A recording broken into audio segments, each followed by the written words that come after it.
Hello friends, कैसे हैं आप लोग। आई होप कि आप सब अच्छे होंगे। जैसा कि आप सब जानते हैं कि मैं ग्रामर का एक सीरीज शुरू किया हूं जिसमें मैंने पार्ट्स ऑफ स्पीच चैप्टर को स्टार्ट किया है।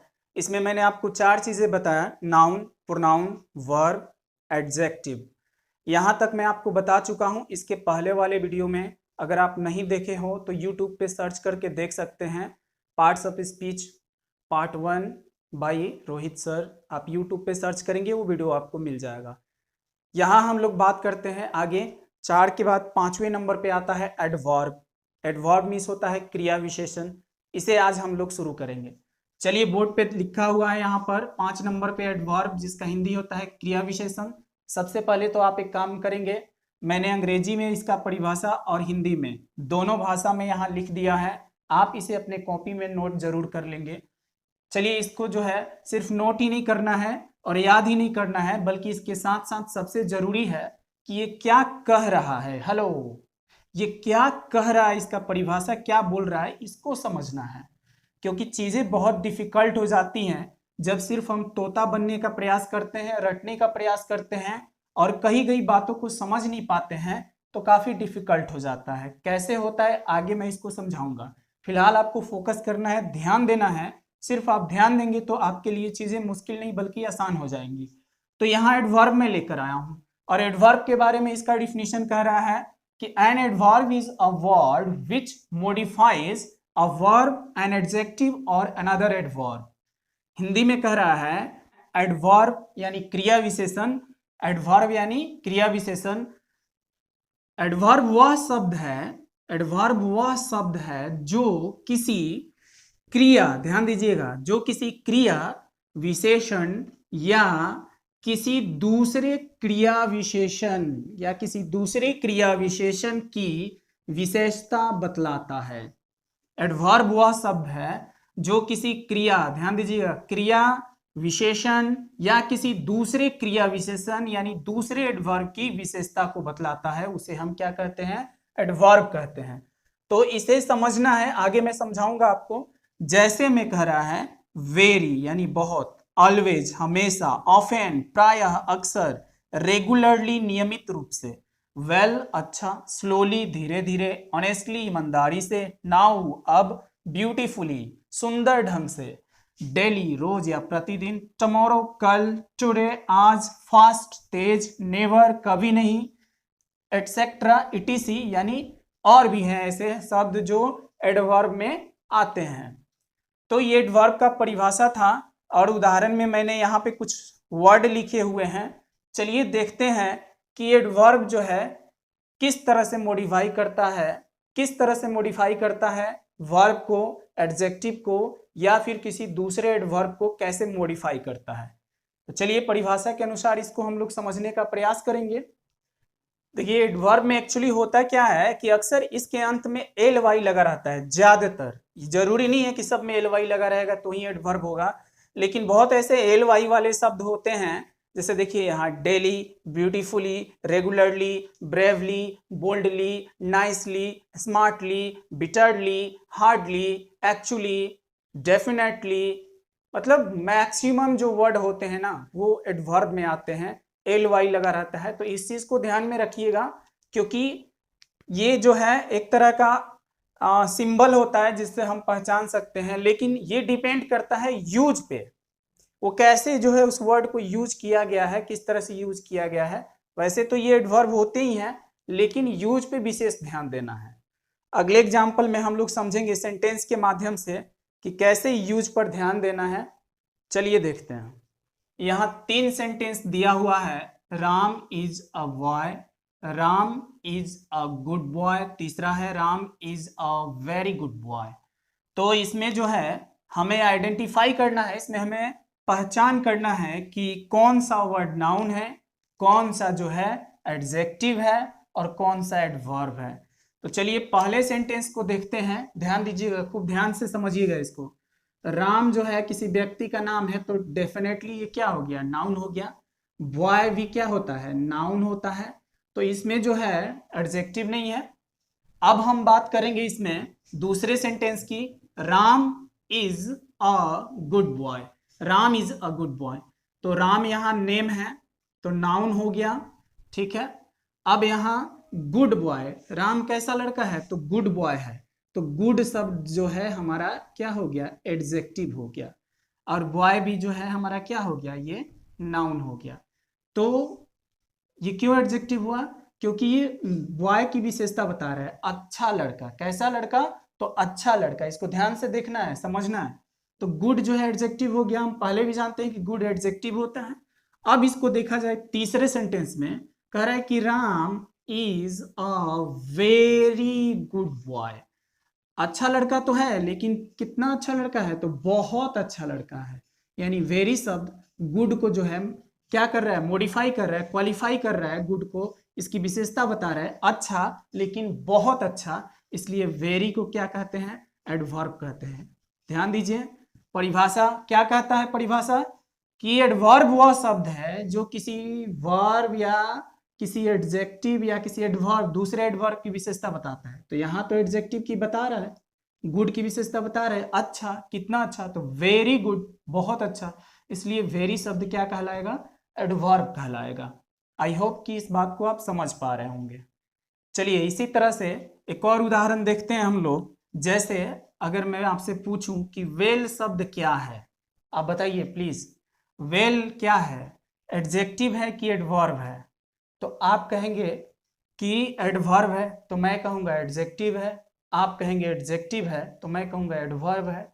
देखिए ये दोनों में आता है, कैसे दोनों में आता है, मैं बोला था ना कि चीजों को समझना है, समझना है, इसमें कॉन्सेप्ट क्लियर करना बहुत बड़ी चीज है। जैसे अगर ये वेल जो है अगर किसी नाउन प्रोनाउन की विशेषता बतलाता है तो वहां पे ये एडजेक्टिव हो जाएगा, और किसी सेंटेंस में अगर किसी वर्ब की विशेषता बताता है तो वहां पे ये क्या हो जाएगा, एडवर्ब हो जाएगा। क्योंकि परिभाषा दोनों का याद कीजिए, क्या कहता है कि जो शब्द नाउन या प्रोनाउन की विशेषता बतलाता है वो एडजेक्टिव कहलाता है, और जो शब्द वर्ब, एडजेक्टिव या किसी दूसरे एडवर्ब की परिभाषा बताता है उसे एडवर्ब कहते हैं। उदाहरण के लिए देख लेते हैं, जैसे मैं यहाँ एक सेंटेंस लिखता हूं कि I am well, I am well, मैं अच्छा हूं, मैं ठीक हूं, आई एम वेल।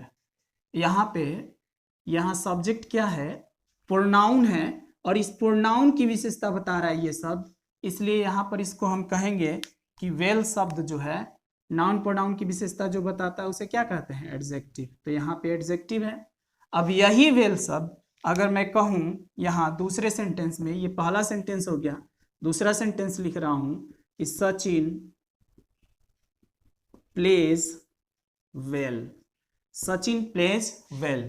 तो यहाँ पे देखिए वेल क्या कर रहा है, कह रहा है कि सचिन प्लेज यानी सचिन खेलता है, लेकिन कैसा खेलता है, अच्छा खेलता है, यानी उसकी खेलने का जो ढंग है, खेलने के जो एक्शन है वो अच्छा है।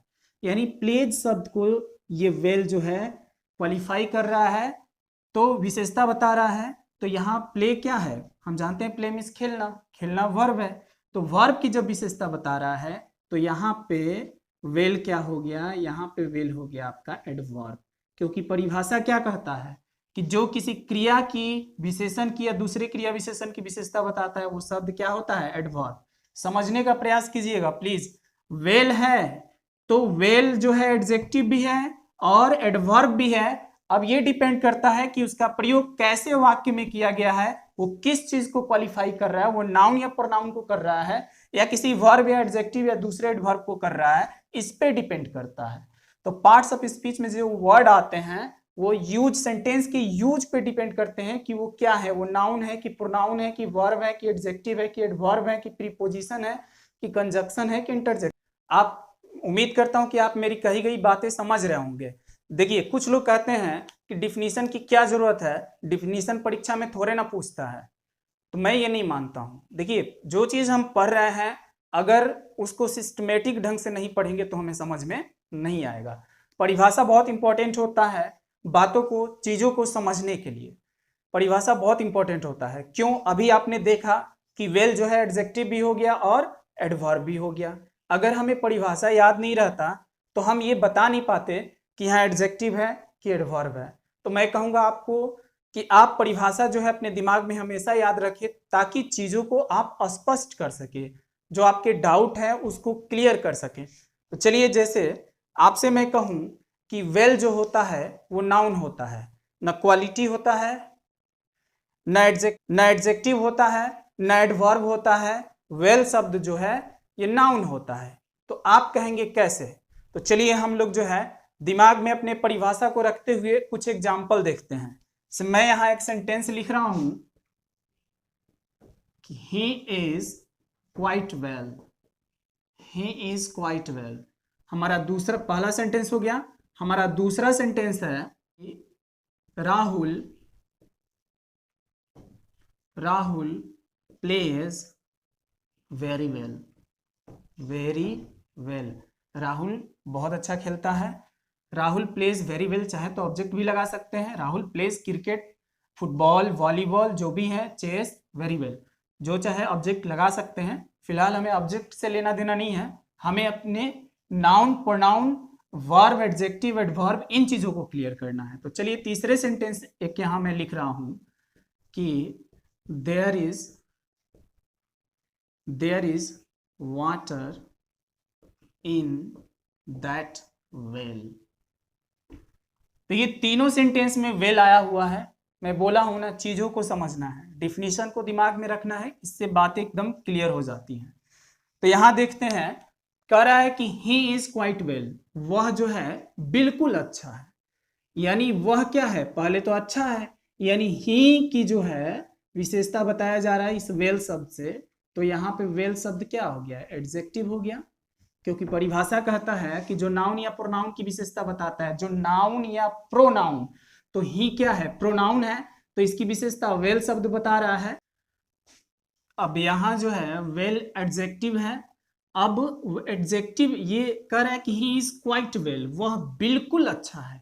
तो अच्छा है, लेकिन कितना अच्छा है? तो बिल्कुल। तो वेल शब्द की भी विशेषता ये शब्द बता रहा है, इसलिए इसको हम लोग क्या कहेंगे? क्वाइट शब्द यहाँ जो है एडवर्ब हो जाएगा। पूछिए क्यों? क्योंकि एडजेक्टिव की विशेषता अगर बताता है तो एडवर्ब हो जाता है। यहाँ क्लियर है भाई कि एडजेक्टिव का भी काम है क्या चीज? विशेषता बताना। एडजेक्टिव और एडवर्ब का भी काम है विशेषता बताना। दोनों में क्या अंतर है? तो ये एडजेक्टिव जो है नाउन या प्रोनाउन की विशेषता बताता है, नाउन या प्रोनाउन की, और ये भी वही काम करता है, लेकिन किसका? वर्ब का, एडजेक्टिव का और किसी दूसरे एडवर्ब का जो है ये विशेषता बतलाता है। इसलिए आपको ध्यान देना है, दोनों का सेम वर्क है। एडवर्ब कब कहलाएगा?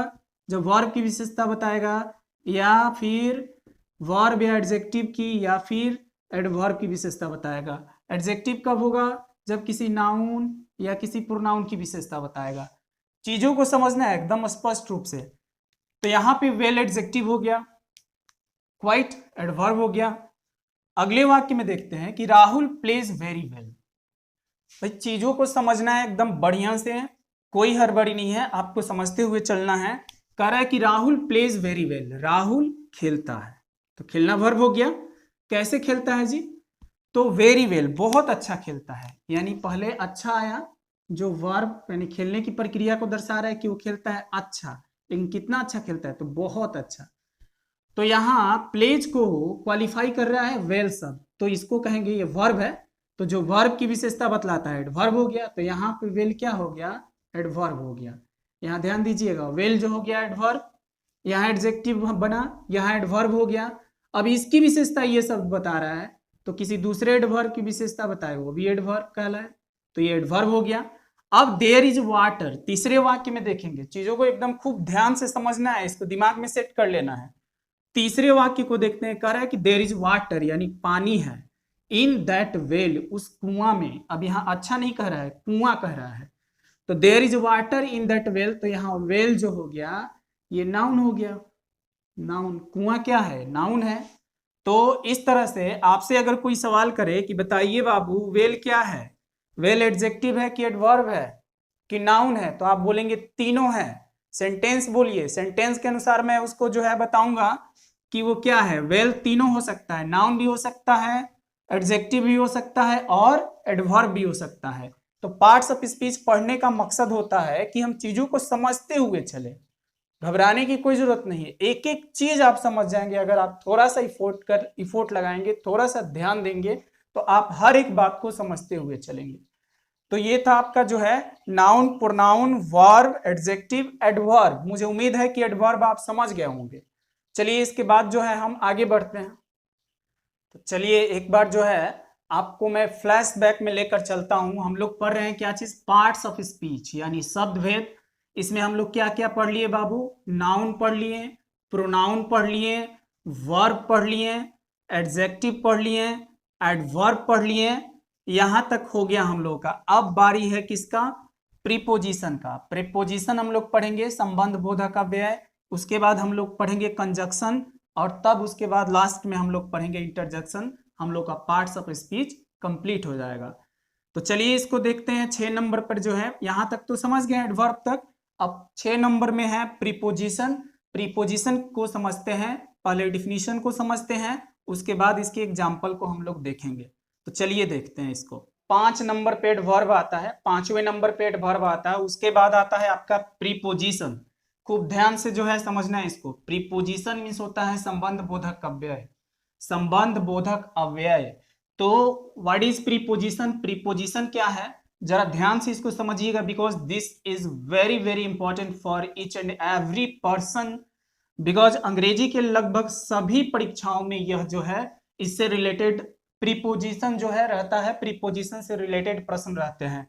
चाहे हम क्लास की परीक्षा की बात करें, स्कूल की परीक्षा की बात करें, कॉलेज की परीक्षा की बात करें, बोर्ड के एग्जाम की बात करें, चाहे हम किसी competitive exam, air force, navy, army, या फिर आपको एसएससी, रेलवे, बैंकिंग, किसी भी कॉम्पिटिटिव एग्जाम की बात करें, प्रीपोजिशन जो है बहुत इंपॉर्टेंट होता है, उसमें ये पूछता है। तो इसको समझना बहुत जरूरी है। यह हमारे जीवन के लिए, कैरियर के लिए, जॉब के लिए भी बहुत इंपॉर्टेंट है। तो खूब ध्यान से इसको समझिएगा। प्रीपोजिशन संबंध बोधक अव्यय, अंग्रेजी में इसका परिभाषा है, कह रहा है क्या चीज कि अ preposition is a word which puts before a noun or a pronoun to show its relation with another words or another sentences। अब ये इसका मतलब क्या हुआ, इसको ध्यान से समझना है। कह रहा है क्या चीज कि प्रीपोजिशन वह शब्द है जो किसी संज्ञा या सर्वनाम के पहले लगकर, ध्यान देना है, खूब ध्यान से समझना है। प्रीपोजिशन वह शब्द है जो किसी संज्ञा या सर्वनाम के पहले लगकर वाक्य में अपना संबंध, वाक्य में अपना संबंध किसी दूसरे शब्दों या किसी दूसरे वाक्यों के साथ दर्शाता है। यानी प्रीपोजिशन का काम क्या है, ये रिलेट करता है दो वर्ड को, दो सेंटेंस को क्या करता है, जोड़ता है। दोनों वर्ड और सेंटेंस के बीच के संबंध को स्थापित करता है, दर्शाता है। उसे हम क्या कहते हैं, प्रीपोजिशन कहते हैं। जैसे यहां एग्जाम्पल में देखेंगे, इन मीन्स होता है में या के अंदर, ऑन मीन्स होता है पर, एट मीन्स क्या होता है पर। ये दोनों मैं बताऊंगा, आगे समझाऊंगा आपको। आगे इसके यूज ऑफ प्रीपोजिशन में आपको बताऊंगा कि ऑन कहाँ प्रयोग होता है, इन कहाँ प्रयोग होता है, एट कहाँ लगता है, ऑफ कहाँ लगता है, टू कहाँ लगता है। इन सारी चीजों को मैं क्लियर करूंगा आगे जब इसको डिटेल से पढ़ाऊंगा। तो अभी तो ये शुरुआत है, आगे इसको विस्तार से मैं पढ़ाऊंगा और समझाऊंगा, तो वहां ये सारी चीजें क्लियर हो जाएंगी। फिलहाल हमें समझना है कि व्हाट इज प्रीपोजिशन, प्रीपोजिशन है क्या। तो चलिए आगे देखते हैं। तो टू मीन्स होता है की ओर, विथ मीन्स होता है के साथ, बाई मीन्स के द्वारा, फॉर मीन्स के लिए या से, फ्रॉम मीन्स से, नियर मीन्स के नजदीक, बिटवीन मीन्स के बीच। एक चीज ध्यान देना है, बिटवीन का प्रयोग कहाँ किया जाता है, जहां दो के बीच की बात करी जाए, दो वस्तु या दो व्यक्ति के बीच की बात करी जाए तो वहां बिटवीन का यूज करते हैं। और दो से अधिक हो तो अमोंग का प्रयोग किया जाता है। दो से ज्यादा हो, अगर व्यक्ति या ज्यादा वस्तु के बीच की बात की जाए तो वहां अमोंग यूज करते हैं, बिटवीन नहीं। बिटवीन सिर्फ दो संख्या हो, अगर व्यक्ति का चाहे वस्तु का, उसके बीच की बात करी जाए तो बिटवीन का यूज होता है। ध्यान देने वाली बात है। चलिए इसके बाद जो है बिफोर, इसमें एक है के पहले, बिफोर के पहले या के सामने भी होता है। तो ये सभी जो है प्रीपोजिशन है।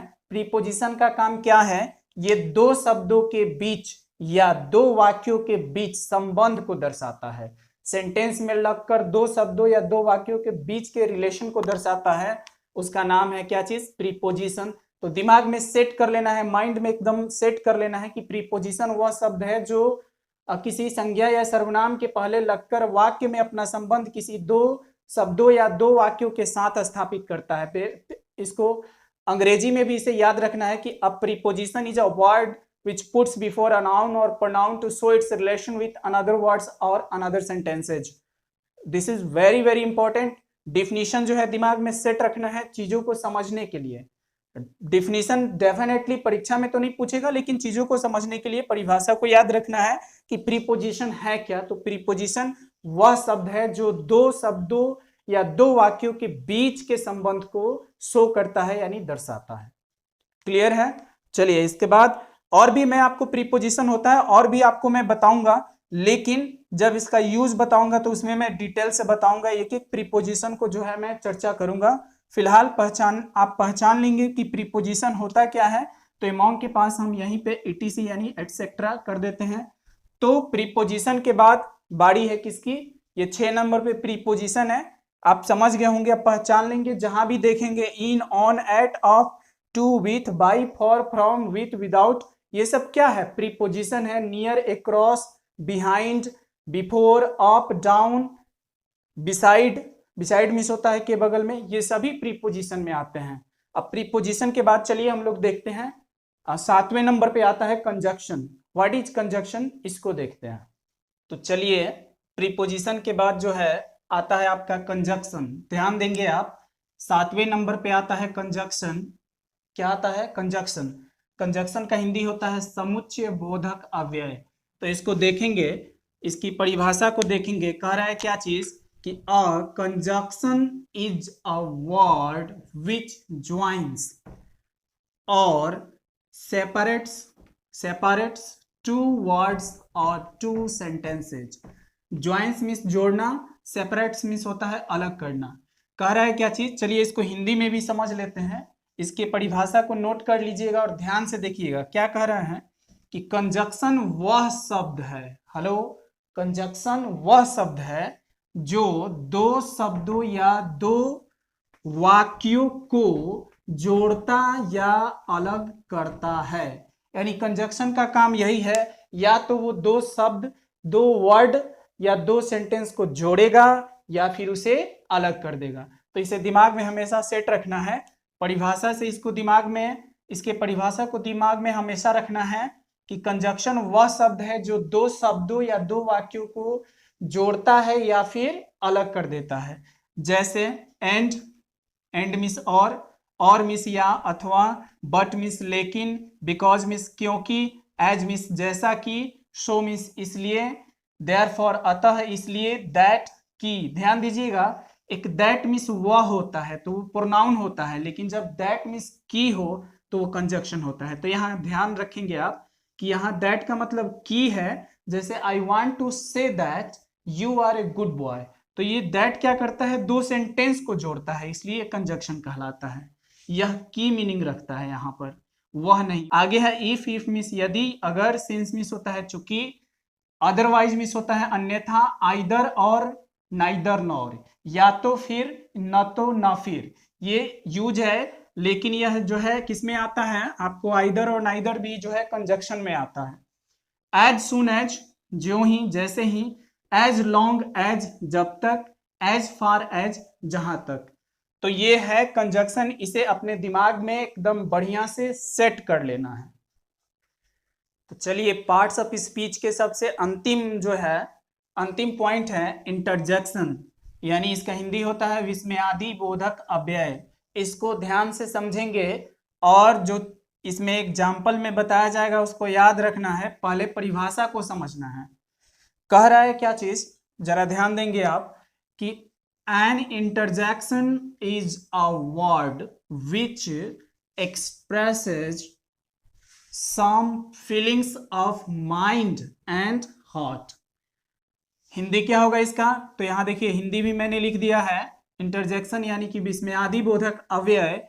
इंटरजेक्शन वह शब्द है, इंटरजेक्शन वह शब्द है जो मन तथा हृदय के, ध्यान देना है, मन तथा हृदय के भावनाओं को, यानी फीलिंग्स, मन और हृदय की फीलिंग्स को, भावनाओं को व्यक्त करता है, उसे क्या कहते हैं? इंटरजेक्शन कहते हैं। जैसे यहां देखिए, ओह, ओह कोई कब बोलता है? जब दुख में होता है, दुख से निकलता है ये आवाज। आह, अल्लास, अल्लास मीन्स होता है हाय, अल्लास माई काउ इज नो मोर, हाय मेरी गाय मर गई। अल्लास, हे, गुस्से में बोलते हैं लोग, hey you, I will kill you.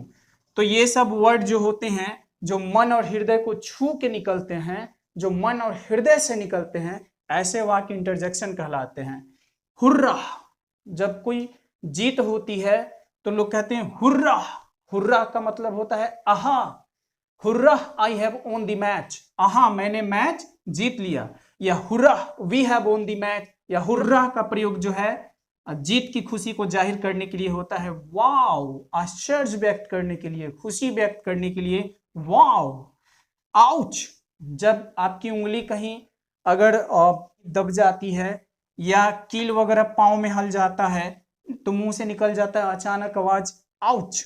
तो आउच वर्ड भी जो है ये क्या है? इंटरजेक्शन है। ब्रेवो, ब्रेवो और वेल डन दोनों का मतलब होता है शाबाश, लेकिन ये अपने से बड़ों के लिए जिसका हम रिस्पेक्ट करते हैं उसके लिए यूज करते हैं ब्रेवो। जैसे सचिन के लिए हम बोल सकते हैं ब्रेवो सचिन, शाबाश सचिन। अपने से छोटे व्यक्ति के लिए आप वेल्डन का प्रयोग कर सकते हैं, जैसे शाबाश मेरे बेटे तुमने तो कमाल कर दिया, शाबाश मेरे बेटे तुमने तो कमाल कर दिया, शाबाश मेरे बेटे तुमने तो कमाल कर दिया। Well done my son, you have done wonderful. तो वेल डन का प्रयोग जो है अपने से छोटों के लिए किया जाता है। अगला है, बहुत इंपॉर्टेंट है, आप अक्सर सुनते होंगे या बोलते भी होंगे, ओ शिट, ओ शिट, धत तरीके। इसका हिंदी होता है धत तरीके, लिखे नहीं है, याद रखेंगे आप, बोलचाल में इसका प्रयोग ज्यादा होता है। ओ शिट, कोई चीज भूल गए, कोई गलती हो गई, ऐसे जो है अचानक मान लीजिए कि आप सड़क पे जा रहे हैं, अचानक जो है कोई बाइक या कार कोई गुजरी, कीचड़ जो है आपके सफेद व्हाइट कुर्ते को ब्लैक एंड व्हाइट कर दे, यानी कि ऐसा सिचुएशन क्रिएट हो जिसको आपने कभी सोचा ना हो, उस आपने कभी सोचा नहीं है, अचानक ऐसा क्रिएट हो जाता है ऐसी घटना, तो वहां पे हम अचानक मुंह से निकल जाता ओ सख्त धत तरीके। उसके बाद है ओ माई गॉड, ओ माई गॉड। इसके दो मीनिंग होते हैं, एक तो हे भगवान, जब हम मुसीबत में होते हैं, परेशानी में होते हैं, ओ माई गॉड। और इसका एक और हिंदी होता है बाप रे बाप, जब कोई अचानक बड़ी चीजें देखते हैं, आश्चर्यजनक चीजें, तो ओ माई गॉड मुंह से निकलता है। तो ये सभी चीजें जो है किस में आता है? इंटरजेक्शन में आता है। उसके बाद है फाई फाई, छी छी, कोई ऐसा चीज डिस्गस्टिंग चीज देखते हैं वहां छी छी बोलते हैं, इंग्लिश में लोग बोलते हैं फाई फाई बोलते हैं।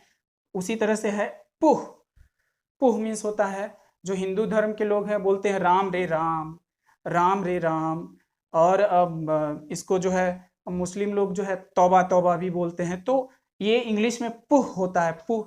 तो ये सभी वर्ड जो होते हैं ना, ये दिल, मन और हृदय को छू के निकलते हैं। तो ये सभी वर्ड को जो है इंटरजेक्शन कहा जाता है। अगर मैं एक टू बी फ्रैंक सच कहूं तो एक बात आपको मैं बता दूं यहाँ, कि कोई भी वर्ड जो है इंटरजेक्शन में आ सकता है अगर वो अचानक बोला गया है, या डर से, भय से, या फिर वो आवाज जो है दिल को छू के निकल रही हो, चाहे वो कोई भी वर्ड हो, तो वो इंटरजेक्शन बन जाता है। जैसे हम नॉर्मली अगर राहुल बोलते हैं तो राहुल क्या है? नाउन है।